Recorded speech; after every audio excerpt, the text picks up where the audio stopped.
that when you think back to that moment, when you think back to 1980, what is the one moment all these years on inside that mission that still plays in your head from that time?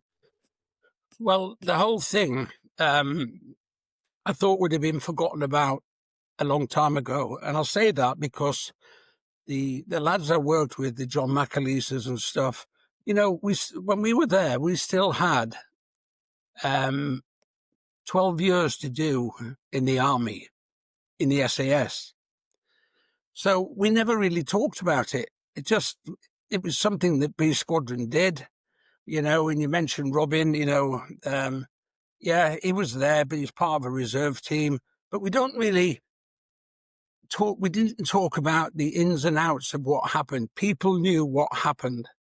And to be fair, in B Squadron, it's the same with any operation you go on. But the thing that sticks out in my mind more than anything is that I was proud to have become the leader as a Lance Corporal of the assault team. That's been well documented. And more than that, I'd only had 3 years in the SAS myself at that time. So to be put in charge of a team, the blue team like that, was a big high up for me. And it could have been any one of us, you know, John Mack, anybody like that could have done it. But I was one of the highest ranks as a Lance Corporal. So I was picked to do it. That will stand out in my mind in my career as the finest point that I'm not a bullshitter. And to be honest, I tell the story as it is. Mine's never changed like some people's. It changes every time he has a story. Mine's been the same story from day one, throughout my book, throughout my history, throughout my career, throughout the film 6 Days. Everything has been the same. So for me, that was the highlight that stuck out, being allowed to lead those guys on that day, May the 5th, 1980, to rescue the 19 hostages that were left. And you mentioned that there are many different accounts of this story, and there's many stories that change over time. What is one thing you've heard that you would like people to realize maybe isn't accurate or isn't the truth? In the siege, you mean? Yes, in the telling of that. Well, the siege has been one or two stories. The people who know me, I still work with them. There's one guy that nobody seems to want to work with, named by the name of Robin, who goes on his own thing, does his own thing. And the thing that I know what happened is on the stairs when I got hold of the terrorist, identified him, had a weapon in it, a hand grenade, and shot him on the stairs. At that stage, a certain guy wasn't even in the building. Okay, they were part of the reserve team waiting outside to be used if we'd have needed them anywhere, as a reserve team does. Anywhere, at any time, they would have been deployed. They were only allowed in the building after the assault took place and to help initially with hostage evacuation, getting them out from the ground floor, out the back door, onto the green grass at the back to help the hostage reception teams. That was that. I know that. It's documented. People can talk around it. Let them do that. But the guys I work with know exactly what went on. And that is it. And you mentioned it there. Many people will have seen the film 6 Days. It's on Netflix.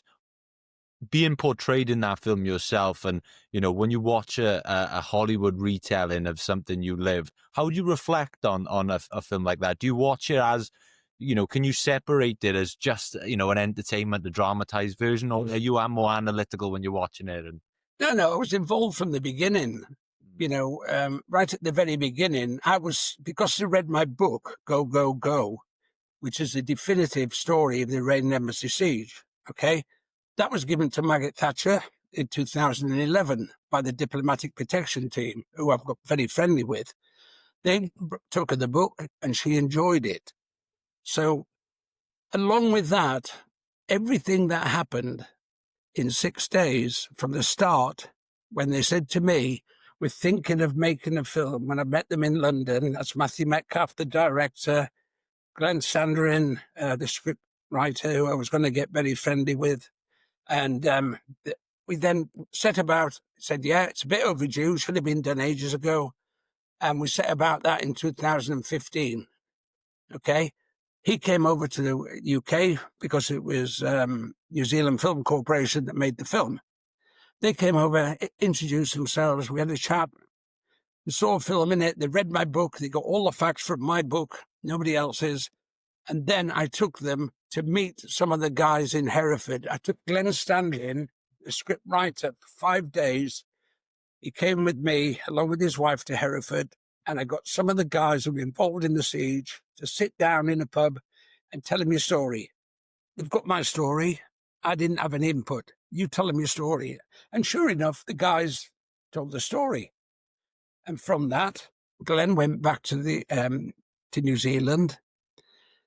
When he got back there, he wrote a script. Okay, they were going for the film. He wrote a script. I'd taken him around some of the places in Hereford to take pictures of some of the training establishments and so on. Give him an idea of the feel for it, where the old killing house used to be, where it's now it's occupied with houses and stuff, where the old camp was. I'd give him a real feel for everything and speak to the guys on his own. Not me putting words into their mouth. Then he went back, wrote the script, and sent the script to me, which I've still got. What do you think of that? I'll be honest with you, what do I know about a film script?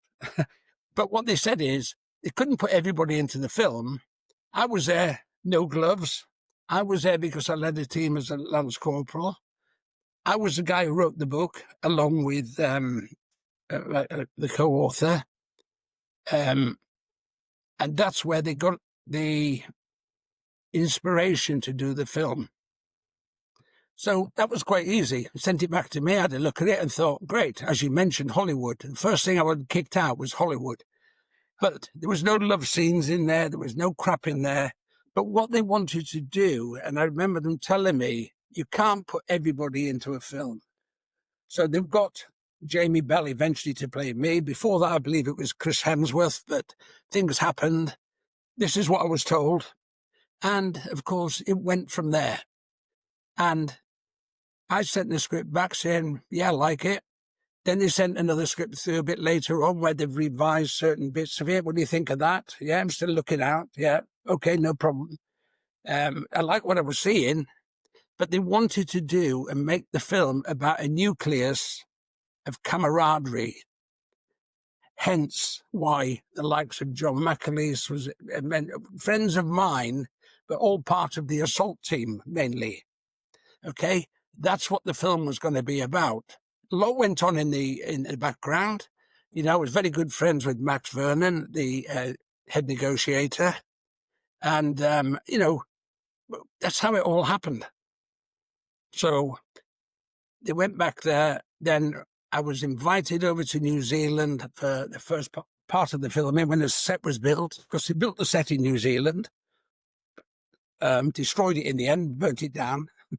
But so I went over there, and the actors and the stuntmen who were taking part in the black kit, shall we call it, the assault teams, okay, who was storming the bus, doing a building assault and rescuing hostages. I taught them how to shoot with the, you know, the weapons that we had, along with a couple of ex-New Zealand SAS guys. And we took them and built a killing house over there they built. We used all that for the filming, and I would take them through step by step of how we did it in my day to try and get that realism. Not today with all the magic helmets, and we didn't have that. We had the original SAS, speed, aggression, surprise, and control firepower. Okay? That was original. Nowadays, they're mollycoddle. They've got helmets. They've got... No, that's not what I joined the SAS for. So that's what we did.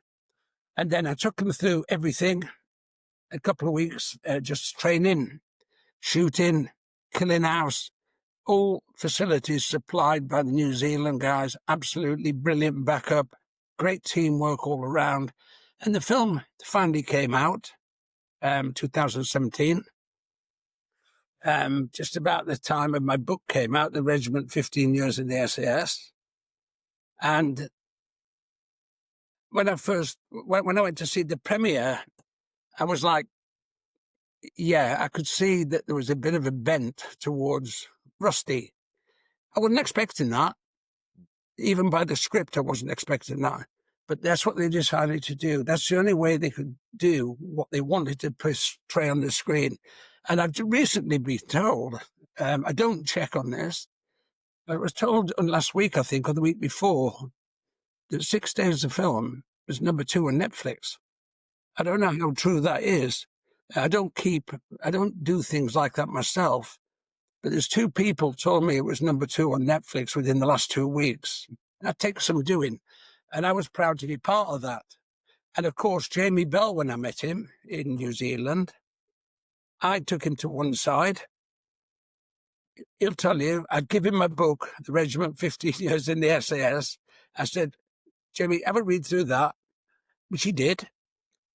And he said some of his early life was like mine because he's from Billingham, which is over in Northumbria, not far from where I live now, and I'm from Carlisle.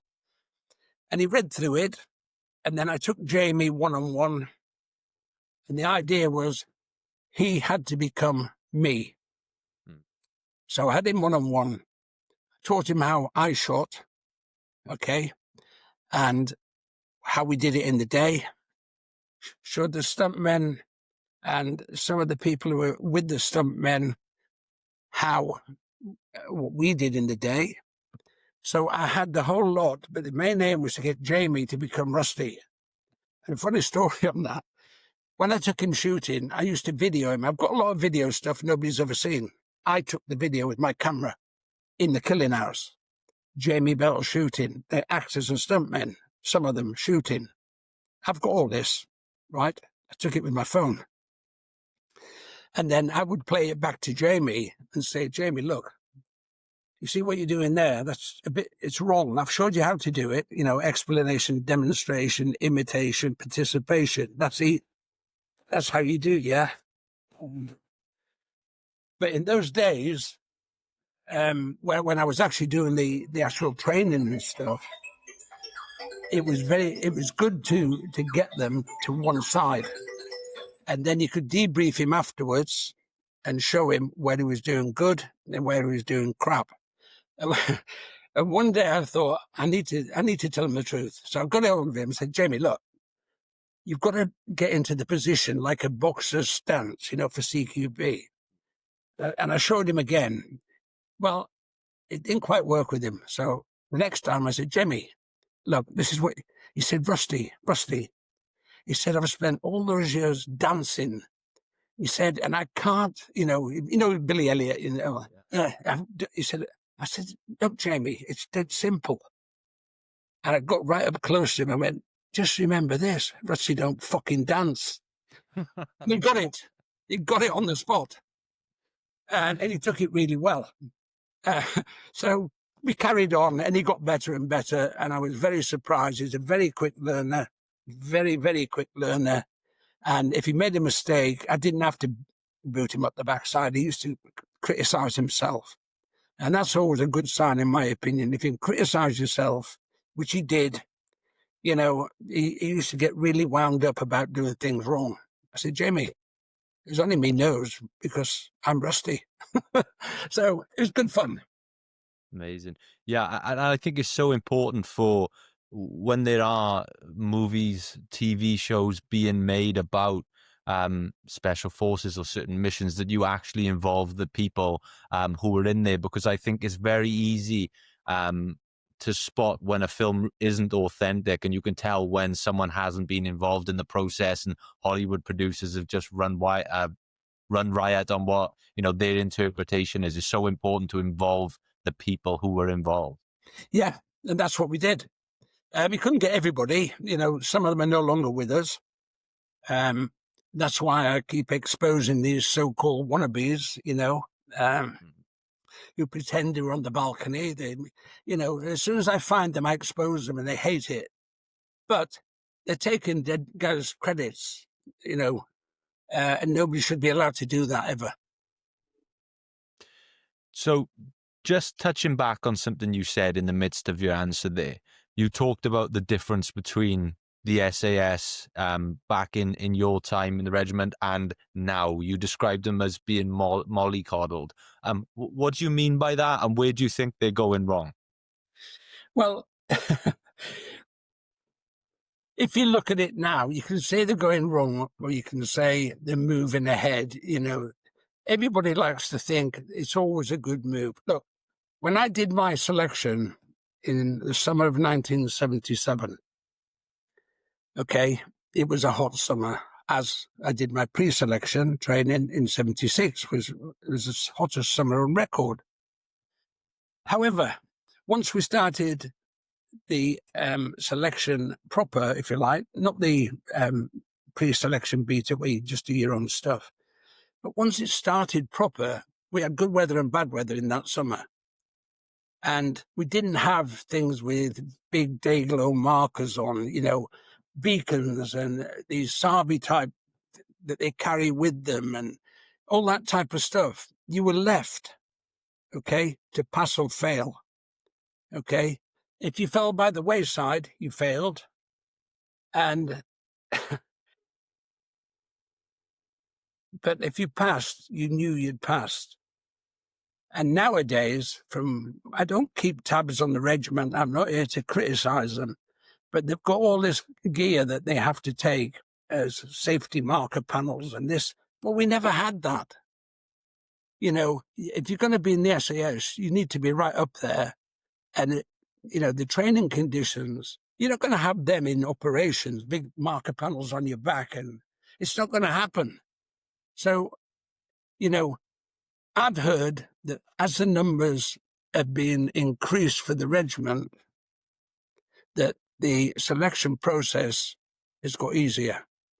Now, I can't say that with 100%, but I do still speak to people who would agree with me, and they still live in Hereford, and they're there all the time, and they speak to people.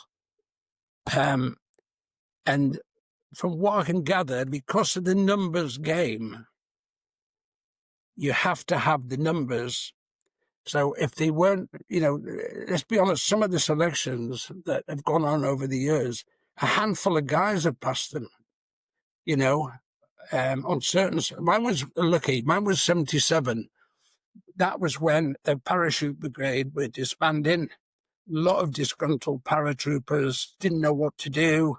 Should I go and try SAS Selection? Should I go out the army? That's what happened in mine. And we had quite 100 and odd people on it, and we had a good pass rate, which you would expect. But I do know some of the pass rates on there have been really low, a handful of guys. But now they need the numbers.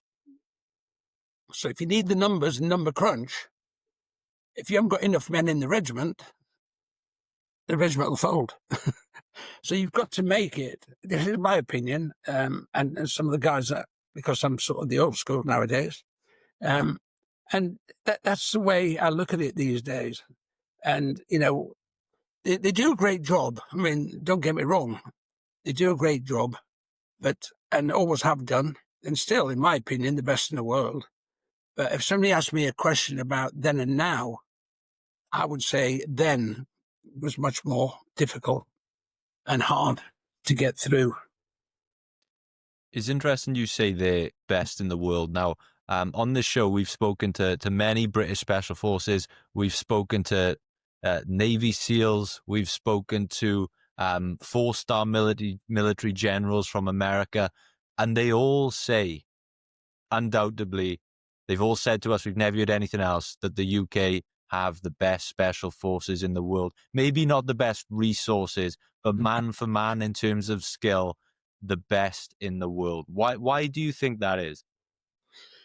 Well, I think the process, you don't just get up and join the SAS. They've got a lot of different, I know guys that have been in the engineers, in the artillery like myself, in the infantry, in the intelligence corps, all these different, the guards, the Scots Guards, the Irish Guards, you name them. And when you've got a cross-section of guys like that in a squadron or a troop, or the regiment, you can, you know, you're not just talking blind, like, you know, you've got to plan something. You might have guys that may not be planning it, but can throw an awful lot of input into a plan because of their background in their units, you know. So you haven't got 25 paras, 25 commandos. You've got a mixture of knowledge, an in-depth of knowledge. And a lot of the guys, when they passed selection in my day, had a lot of knowledge. They probably still have this day and age as well. But I hear there's an awful lot of paras in the SAS nowadays. It's not a problem, but when you go back to our operations and how ours were planned, if you were stuck for something, you'd normally have somebody there could throw some light on it for you to help. Only one man can make the decision at the end and give the orders for an operation. But you'd be a fool not to bring other people in that are involved in that operation. And as we called it, have a Chinese parliament. Everybody throws their bit in. The boss, whoever it happens to be, makes the plan. But the knowledge base that they've got is, I believe, second to none. And I don't know if many other units do that. We may not have the best resources. Out of all the special forces, I would think, we probably have, or had in my day, the worst kit, equipment and resources ever. And just look what we did the Iranian Embassy Siege in, okay? Mickey Mouse coveralls, you know. You wouldn't believe it. Cut the head off cut the neck off an NBC suit, make it fit. You know what? That was what we had in our day. Health and safety and work came in, I think it was 1974. We didn't understand and didn't even think about health and safety at work. Otherwise, we wouldn't have got off the ground. It's as simple as that. You know, ear defenders, we're all half deaf, most of us, if not fully deaf. You train without ear defenders and stuff. You train for real. I don't know nowadays, but in my day, that's what it was. It costs you in later years. I wouldn't swap it because of what's gone on. But to tell you the truth, when you think back, health and safety at work was never an issue, never mentioned in my 15 years in the SAS. Okay. And that, I think it came out in 1974, if I remember. I joined in 77. I don't remember health and safety at work ever being mentioned in 15 years. But we're still here. Yeah. And that must have served you in a way. You know, you didn't have health and safety, you didn't have the best gear. As you mentioned, you had the worst gear. But I suppose that, in a way, you know, builds character. It's sort of like the school of hard knocks times 1,000. Yeah, well, you know, at the end of the day, we volunteered for the SAS. Nobody can make you go there. People say, oh, would you do it all again? Right now, the way the military is now, no. And I wouldn't advise anybody to go in the military at all, ever, unless they give it a lot of thought. Because who wants to be persecuted and prosecuted 30 and 40 years after you've been told to do a job? We were lucky we had Maggie Thatcher for a lot of the time. She stood by the troops. She wasn't liked by everybody, but she stuck by the troops. So I always say now, when I speak to the cadets or whoever I speak to, anybody asks me, and I do get a lot of questions when I'm out doing my talks around, you know, and a lot of the questions are, would you advise anybody to go in the military now as a career? And what I've just told you is what I tell them. Because they're all married in 30, 40 years' time, got kids, they've got kids maybe, and your dad gets pulled in for something that happened 40 years ago. Sometimes no involvement in, but let's pull him in anyway. It's just an army number. That's what goes on. And you've got to be involved in that to understand that. And that's why I tell them, no, I wouldn't advise anybody. It just isn't right. They should have something that protects them. I'm not saying from doing wrong, but what I'm saying is, for the sake of getting them in and putting them in the dock for something that they're not even, it's been cleared 3 or 4 times, 5 times, years ago. But then they want to bring them back after 40 years and try it all again for a different reason. What's the logic in that? And I said that, but no, for me, a chance. Let's move to some positive leadership. You talked about, having that leader role, as we talked about earlier in the siege, and throughout your military career, you would have been in positions of leadership and worked with really effective leaders. In the sense of the special forces, what are the leadership traits that you're looking for in someone, or as a leader, what do you need to convey to your men to get the best out of them? Well, first of all, to get SAS guys to follow you, they've got to respect you for whatever reason, and it's okay. There's a 1,000,001 reasons why, but I think being truthful with the guys is for definite right up there, because once they find out you're a bullshitter, you know what? They'll expose that to the highest level. There's no question about it, because these guys are not thick.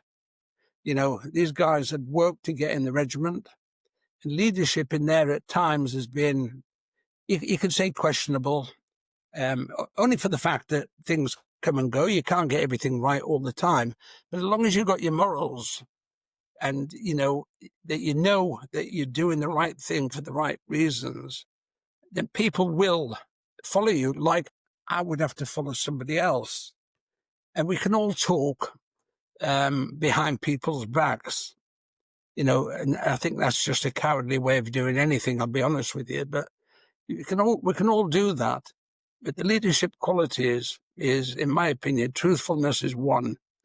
And they've got to respect you, because you don't get a lot of time in a lot of occasions to plan as much as you want to. A lot of the jobs come on very quick, but you've got to put it together, and you've got to make sure that the people following you are not talking behind your back, because there's nothing worse. So the other leadership qualities that come with that, it's all part of everything to do with common sense.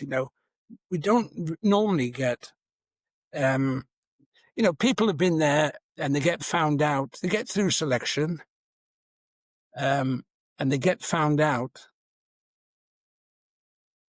for doing things they shouldn't be doing. And of course, we've had a number of guys being RTU'd, returned to unit. I know sergeant majors all the way down to troopers that have come to the regiment, passed selection, gone into a squadron, somewhere misdemeanors catch up, and depending what it is, you're gone as quickly as you ever came to the regiment, back to your unit.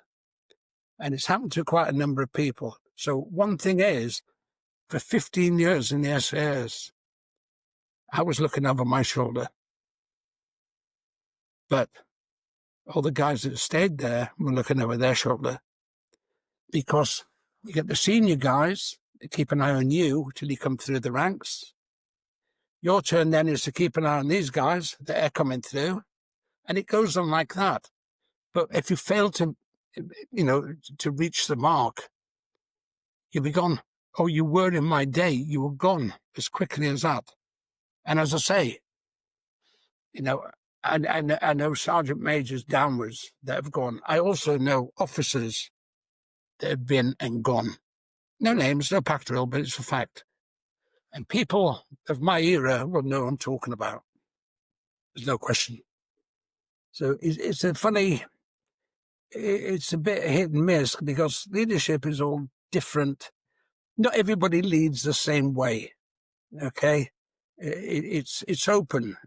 But providing you're doing the right thing and you guys are being treated correctly and they respect you, you're going to have far more of a chance than as soon as you get there, people talking about you straight away. It ain't going to work. But it does happen. And, you know, you've got to have been there to see it. And I've been there and I've seen it.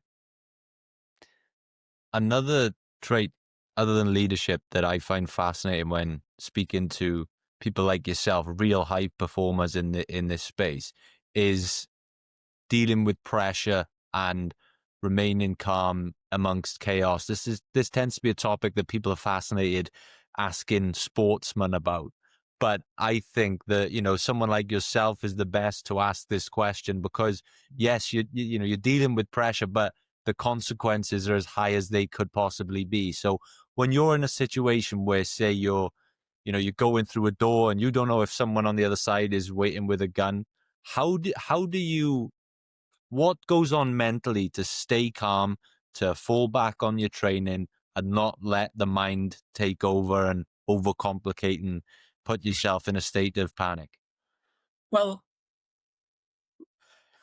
everybody's sort of brave in different ways. And I still stand by this, okay? Yes, you don't know who's behind the door. Yes, you don't know who's behind the next door, and so on. But your training that you go through is top quality training. And we always use live ammunition, okay? Not like other units. We use blanks with big yellow backfire attachments on the NVV guns, all that type of stuff. We trained with live ammunition day in and day out, day in and day out. That's how you get your respect from the guys around you. One false move in the killing house, and it could be over for somebody, including me. But you know what I'm trying to say is, this is it. Realistic training and plenty of it. That's one. Me, have I ever been frightened? I probably have. But I've got this saying, which maybe some people will take up. Courage arrives when you step over fear. Think about that. Yes, I've got this fear thought because I'm a human being. Have I got the courage to do it? Well, first of all, the fright effect is one. If you didn't do it, you'd be slated to death, which is going to be far worse. But you can bet your life that others are thinking down the same lines. But it's your mission. Whatever your mission was, ours was to rescue the hostages. It wasn't to kill 5 of the terrorists. Okay? The mission was to rescue the hostages. That's what happened on that day. Yes, 5 terrorists perished. 1 got out to tell the tale. But, as I say, it does up here play games, or can do if you let it. You've got to blank that out.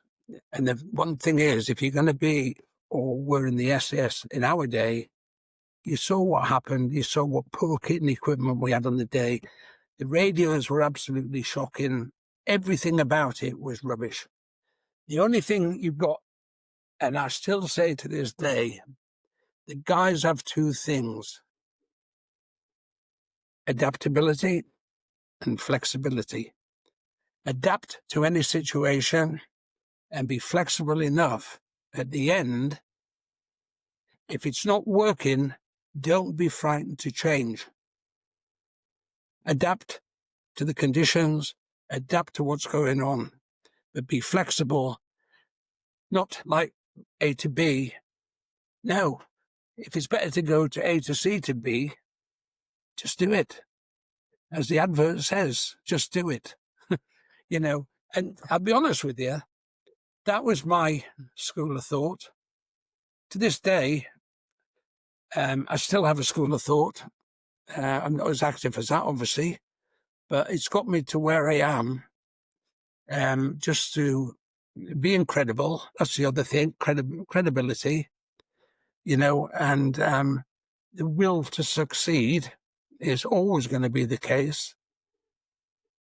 Failure is not an option. Okay? People have failed, but they've tried. You can't knock that. Failure is not an option. You don't want to fail. So all these things that individuals have will come out somewhere. And every situation dictates, why would I want to jump into the South Atlantic from a C-130 from 1,200 feet when it's snowing and you don't know if anybody's going to be there to pick you up? You last about 10 minutes. Well, we did it, okay, in the Falkland Islands. We did it. And when you're lying on your back, looking up at, you haven't a clue what's around you because you can't see because you've got your life jacket on. And the first thing you see is a knife where they slit your life jacket and pull you on board an inflatable boat. Imagine seeing that. Yeah, it's just one example. And you're freezing cold in the Atlantic, just bobbing around. You can't parachute over there somewhere, and you just lay there. You're waiting. You can't see anything, and then all of a sudden, somebody finds you. Try it sometime. I don't think I will. But there's not many people volunteer for it. No, and there must be, I suppose, to choose a life like that, to choose a path like that. I imagine your purpose and sense of why to begin with has to be really strong.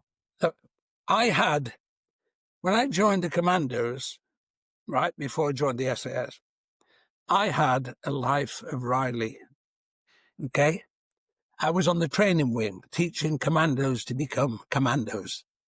I was playing football for the British Army, as high and semi-professional football as you could get in my day. Okay? So, but then I thought, I need something else. And that's when I went to the SAS and got in. And at 27 years of age, my Army football career finished because I was in the SAS. It didn't finish in the SAS because I was captain of that side, okay, when we played at weekends in the Army Cup and everything. But at 27, I was playing for the British Army. And then all of a sudden, I gave up the life of Riley style to go and do SAS Selection. What's wrong with me? There must be something wrong with me. Because, you're at the pinnacle playing football. I just lived in a tracksuit. What was I going to do? Go and put a uniform on? And I did. I did. At 27 years of age, I went and put a uniform on and joined the SAS. How mad is that? Yeah. So try it. I keep saying to people, try it, but it's the truth. It's all in my book.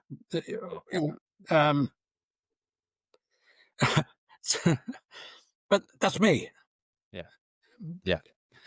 That's amazing. So just a couple of questions before I let you go. And this has been fantastic, Rusty. You're an absolute legend. This has been an amazing conversation. It's not legend. It's legend. Okay. I'll make sure I clarify that one. So take me back, and because this is a topic people love to hear about. Take me back to 1977 selection, as we've already talked about, one of the hottest summers, as we talked about, arguably, a time when SAS selection was at its pinnacle, was at its hardest. What phases of the selection were, say, the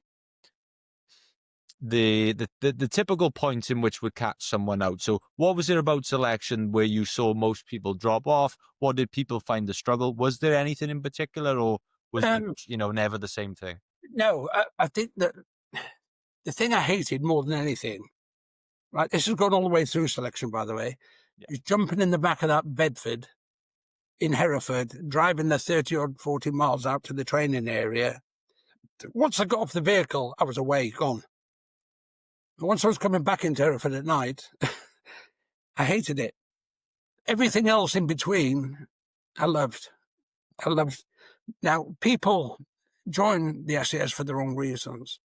I know people who came there on day one, had all their kit and equipment given to them, and that night, they'd gone. And the reason was he had 2 weeks from Germany at home on leave for nothing. Okay, that was it. Now, when I say your mindset, did you want it? I left a pretty cushy life in the army to go into the Special Forces, the SAS in particular, because I wanted to. Nobody made me do it. Nobody can make you do it. I wanted to do it. So I knew or thought, barring injury, I was going to pass because I was regarded as one of the fittest guys I've ever had there in my time. Okay? And I was. You know, I played 4 games of football a week. It didn't bother me. Absolutely no problem. You know, and I would never drop out of anything.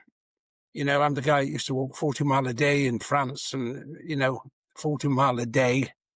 Yeah, so I was pretty fit.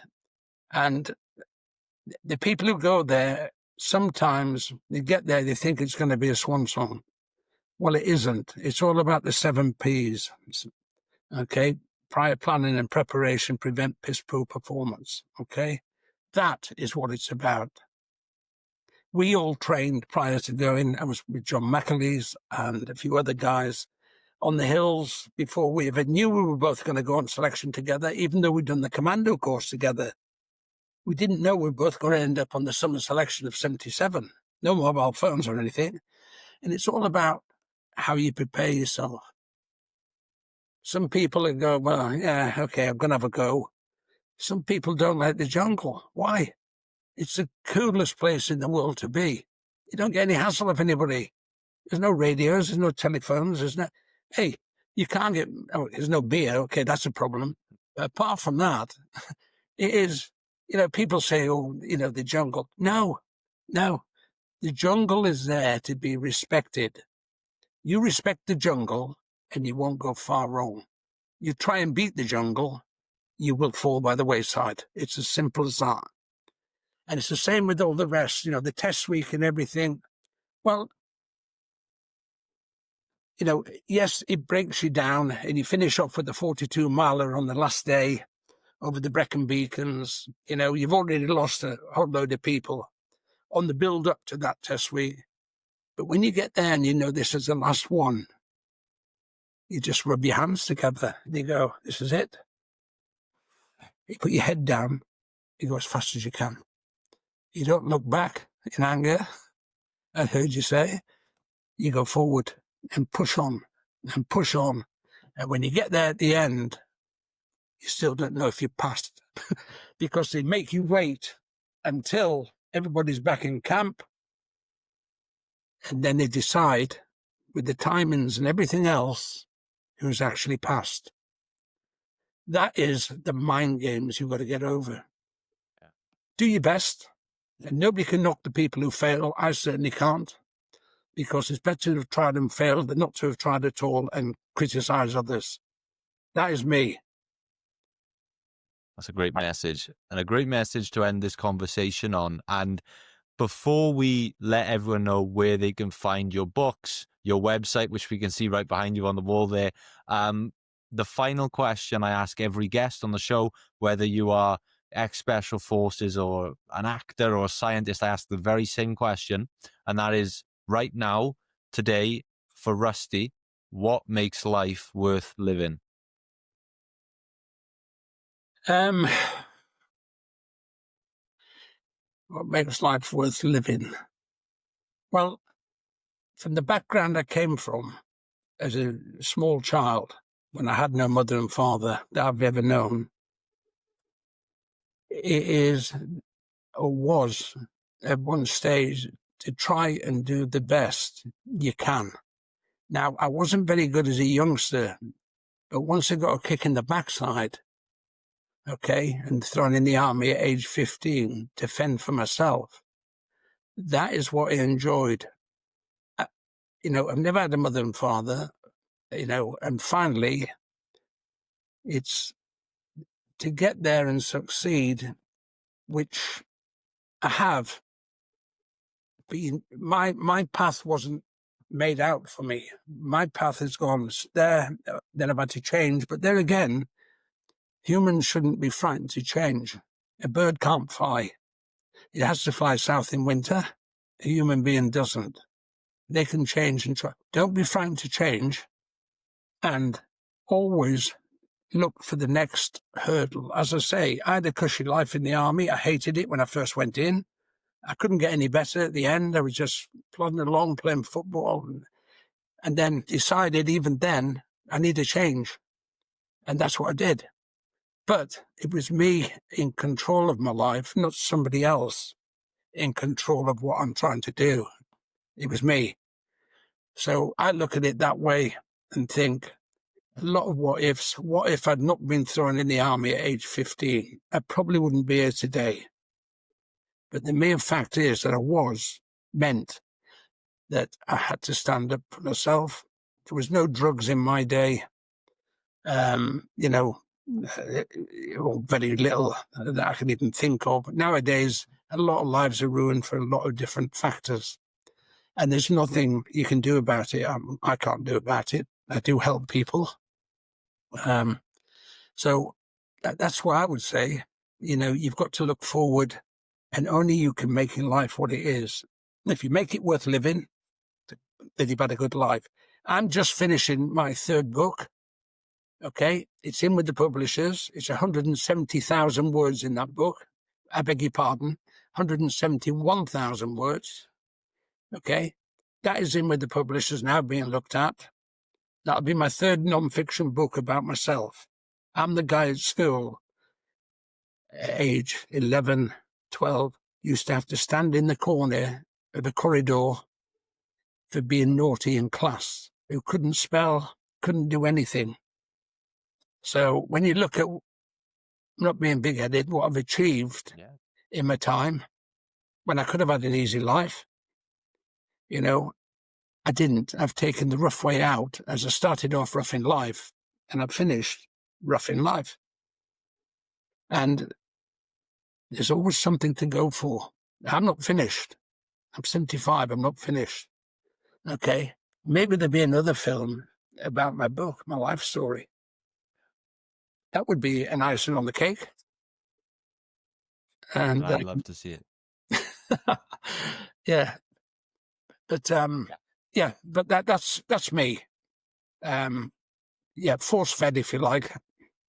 Well, that's a great perspective, and a great conversation we've had today. And there's so much in this that people can take from and apply to their own lives, outside of the military, and these lessons can be translated everywhere. And I know, there's so many lessons, and so many people out there have got so much from your books as well, over the years. So please, if there's anyone listening, watching, which there will be, because there's so many of our audience that come along to watch and listen to every episode, even if they're unfamiliar with the guests. So for those people who may be brand new to you, and they've enjoyed this conversation, they want to find out more about Rusty, where's the best place we can send them to? At the moment, go to my website, www.rusty-firmin.com. All my books and stuff are on there. There's background on there. It needs updating slightly at the moment, but I've just been finishing my book off, so that's all. As I say, you don't need to sit still and do nothing. I've spent a long time putting my third non-fiction book together, and not many people have got 3 books out about themselves which are non-fiction. That's for certain. No. But hopefully mine will be out, and I'm hoping it's out by February, March time, my birthday, and the book fair I'm going to in Liverpool. So with all that, it's something to actually look forward to, which is what I am looking forward to. So what am I going to do next? I'm still involved in documentaries and stuff, which even this month we should be filming, but it hasn't started yet. So in a nutshell, you get out of life what you put into it, and don't expect, as I've never expected, anything given to me. Nothing has ever been given to me. I've had to work for everything I've got. But I wouldn't swap that part of it. I love it. Well, everything you mentioned there, the website, the books. I'll make sure the links are below. So anyone listening and watching now, you want to check out those books, just click the description below and the links will take you right there. But Rusty, thank you so much for joining us today. It's been an absolute pleasure and a privilege to speak with you. And I hope we get to do this again one day in the future. It's been a real pleasure, sir. Yeah, well, thanks for the invite. And I hope that people, don't be afraid to contact me.